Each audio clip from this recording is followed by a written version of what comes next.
మనం ఏది ఇస్తే అదే తిరిగి వస్తుందన్నది నానుడి. ఎవరైనా సరే కర్మఫలం అనుభవించక తప్పదంటారు. వైఎస్ జగన్, షర్మిల ఇద్దరు అన్నా చెల్లెలు అయినా అంతకు మించి అనుబంధం ఉన్నవాళ్ళు. కానీ అది ఒకప్పుడు. ఇప్పుడు సీన్ మారింది. 2019 ఎన్నికల నాటికి ఒకలా, 2019లో ఎన్నికల తర్వాత మరోలా మారిపోయింది. జగన్ సీఎం అయిన తర్వాత ఇద్దరి మధ్య విభేదాలు తలెత్తాయి. దీంతో రక్త సంబంధికుల మధ్య పచ్చగడ్డి వేస్తే బగ్గుమనే పరిస్థితులు వచ్చాయి. ఇన్ని రోజులు జగన్ను టార్గెట్ చేసిన షర్మిల ఇప్పుడు రూట్ మార్చి చంద్రబాబుపై కూడా బాణం ఎక్కుపెట్టారు. ఇంతకీ షర్మిల వ్యూహం ఏంటి?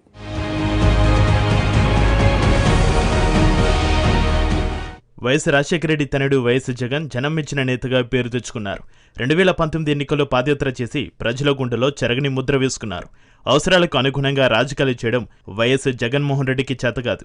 అధికారంలో ఉన్నా లేకున్నా ఏ రకంగా చూసినా ఆయన జనం మనిషి. వాళ్ళు ఇబ్బందులో ఉన్నారంటే చాలు ఆయన చలించిపోతారు. జనాల కోసం ఎంత దూరమైనా వెళ్తారు. ఆ క్రమంలో ఎవరెన్ని రకాలుగా నిందించినా, ట్రోల్ చేసినా ఆయన అడుగులు ఆగిపోలేదు. ప్రజల సమస్యకు సత్వర పరిష్కారం కావాలన్నదే వైఎస్ జగన్ అభిమతం.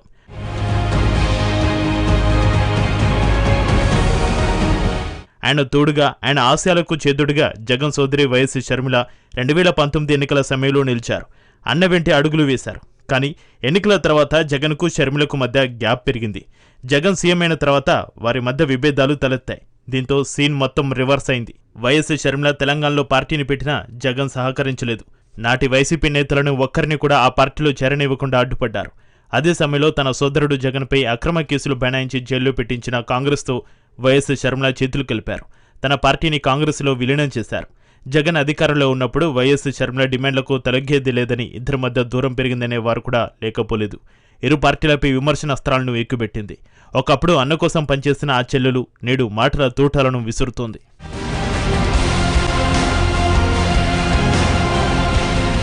ఏపీ రాజకీయాల్లో జగన్ పల్నాడు పర్యటన ఇప్పుడు వివాదంగా మారుతోంది.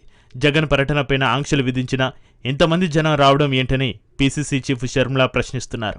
ఇదే సమయంలో జగన్ పర్యటన వేళ వివాదాస్పద ప్లకార్డులు ప్రదర్శించిన వారిపైన పోలీసులు కేసులు నమోదు చేశారు.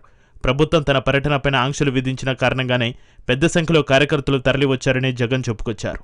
ఇక ఇప్పుడు జగన్ పర్యటనకు భారీగా జనం రావడంపైన షర్మిల ప్రభుత్వాన్ని, పోలీసు అధికారులను నిలదీశారు.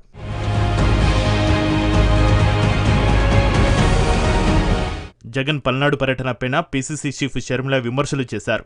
బెట్టింగ్ మూలంగా ఆత్మహత్య చేసుకున్న వాళ్ళ కుటుంబ సభ్యులను జగన్ పరామర్శ చేయడం ఏంటని ప్రశ్నించారు.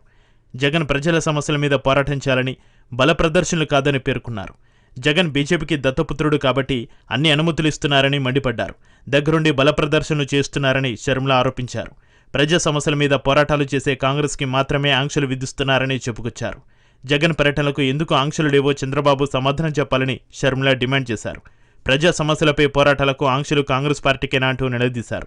తాము రాజధాని మీద పోరాటం చేయాలని అనుకుంటే హౌస్ అరెస్టులు చేస్తారని, స్టీల్ ప్లాంట్ కోసం చేసే దీక్షలు భగ్నం చేస్తారని ఆగ్రహం వ్యక్తం చేశారు.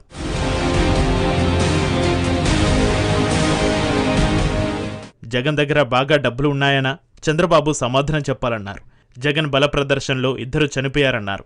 ఈ ఘటనకు బాధ్యులు ఎవరని షర్మిల ప్రశ్నించారు. 100 మందికి అనుమతి ఇచ్చినప్పుడు 1000 మంది ఎలా వచ్చారని ప్రశ్నించిన షర్మిల పోలీస్ శాఖ చూస్తూ ఎందుకు ఉందంటూ చేసిన వ్యాఖ్యలు ఆసక్తికరంగా మారాయి. జగన్ రాకముందే వచ్చే జనాలను ఎందుకు ఆపలేదని ప్రశ్నించారు. బీజేపీతో జగన్ అక్రమ పొత్తు కాబట్టి ప్రేక్షక పాత్ర పోషించారని మండిపడ్డారు.